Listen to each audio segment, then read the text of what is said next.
వెళ్లే విషయం కాస్త ఆలస్యం కావచ్చు, కానీ ఒక్కసారి వెళ్లాలన్నది డిసైడ్ అయ్యాక మాత్రం వెనుక ముందు ఆలోచించకుండా దూసుకెళ్లటం AP deputy CM Pawan Kalyan ను కొట్టొచ్చినట్టుగా కనిపిస్తుంది. వరద ప్రభావిత ప్రాంతాలకు వెళ్లడం, బాధితులను పరామర్శించడం లాంటి కార్యక్రమాలకు తాను హాజరైతే సహాయక చర్యలకు ఆటంకం కలుగుతుందన్న వాదనను వినిపించే పవన్ తాజాగా మాత్రం కాకినాడ జిల్లా వరద ముప్పు ప్రాంతమైన గొల్లప్రోలులో పర్యటించారు. శుద్ధగడ్డ వరద ముప్పు బారిన పడిన పేదల ఇళ్లను సందర్శించిన పవన్ తాను బురదలో నడిచే వేళలో కాళ్లకు చెప్పులు వేసుకోకుండా నడవడం గమనార్హం. సాధారణంగా వీఐపీలు, అందులోనూ డిప్యూటీ సీఎం స్థాయి హోదాలో ఉన్న నేతలు కాళ్లకు బూట్లు ధరించి నడుస్తుంటారు. బురదలో నడవడానికి కాస్త సంకోచిస్తారు, కానీ పవన్ అలాంటివేమీ పట్టించుకోలేదు.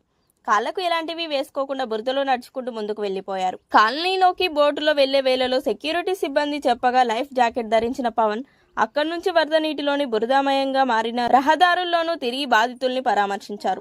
వారు ఎదుర్కొంటున్న కష్టాల గురించి అడిగి తెలుసుకున్నారు. చాలా మంది తెలిసి తెలియకో బూడమేరు పరివాహక ప్రాంతాలను ఆక్రమించి ఉంటారని, అది అక్రమ స్థలం తెలియక కొనుగోలు చేసిన వారున్నట్లుగా వ్యాఖ్యానం. ఇలాంటి వారందరితో కూర్చొని మాట్లాడితే బాగుంటుందన్న ఆయన నదులు, వాగులు, ఇతర పారివాహక ప్రాంతాల్లో కట్టడాలపై ప్రజల్లో చైతన్యం రావాలన్న పవన్ అనుకోకుండా వచ్చిన అకాల వర్షాలతో విజయవాడకు వరద పోటీ. దాని నుంచి కోలుకునేందుకు కొంత సమయం పడుతుంది. వరద బాధితుల్ని ఆదుకునేందుకు సీఎం చంద్రబాబు రాత్రింబవళ్లు పనిచేస్తున్నారు అని వ్యాఖ్యానించారు.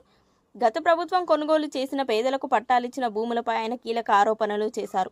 వరద బాధిత ప్రాంతాల్లో పర్యటిస్తున్న వేళలో మాట్లాడిన ఆయన జగనన్న కాలనీల పేరుతో గత ప్రభుత్వం చేసిన తప్పులకు ప్రజలు నష్టపోయారు. ఆ తప్పులన్నీ కూటమి ప్రభుత్వం సరిచేయాలి. గొల్లప్రోలులో పేదల ఇళ్ల కాలనీ పేరుతో లోతట్టు ప్రాంతాల్లో నాడు 32 ఎకరాలు కొనుగోలు చేశారు. 4 అడుగుల లోతులో ఉన్న ఈ ప్రాంతానికి మార్కెట్ ధర రూపాయలు 30 లక్షలు అయితే 60 లక్షలు ఖర్చు చేసి కొనుగోలు చేశారు.